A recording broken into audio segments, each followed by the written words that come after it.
کوئی لازاری نہیں جے بکواس کرے گا ٹھیک ہے کریں گے.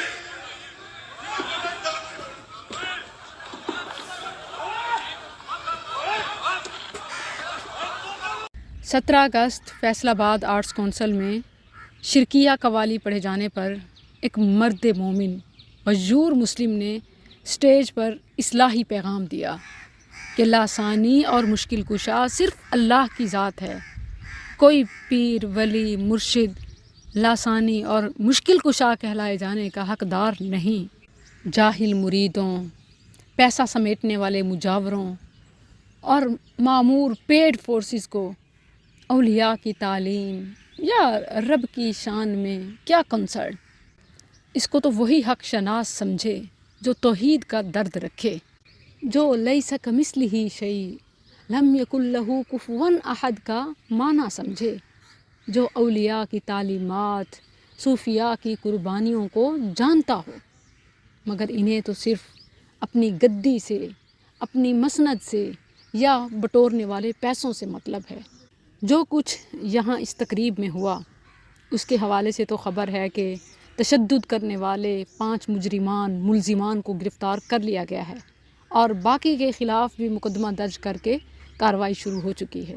لیکن یہ کافی نہیں. ضرورت ہے کہ اس وقت تمام ہر قسم کی قوالیوں اور قوالوں پر پابندی ہو، سوائے یہ شرک، کفر، فساد، اختلاف، تنازعات، مذہبی منافرت کے امت کو اور کیا دیتے ہیں.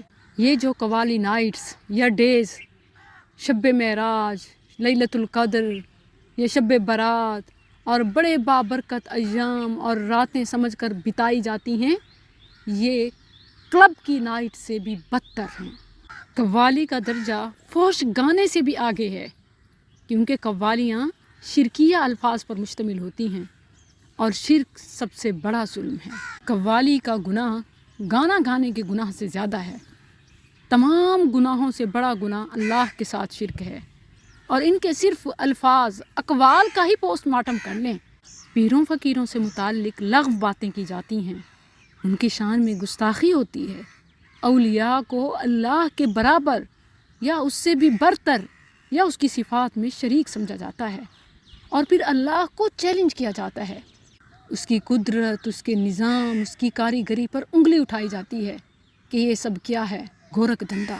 اس دن بھی یہی کچھ بکا جا رہا تھا. یہ جتنی بھی قوالیاں ہیں سب خیر سے خالی اور شر کا منبع ہیں. کون کون سی برائی کا ذکر کروں.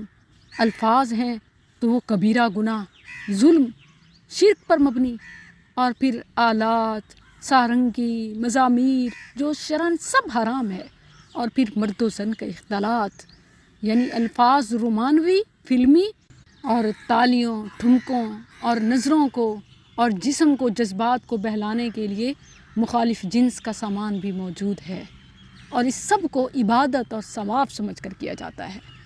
غیرت مند مسلمانوں کے لیے، توحید کی پہچان رکھنے والوں کے لیے یہ بہترین موقع ہے کہ بائیکاٹ قوال اینڈ قوالی، ان کی مہم چلائی جائے اور پاک سرزمین سے ایسی خرافات کا خاتمہ ہو.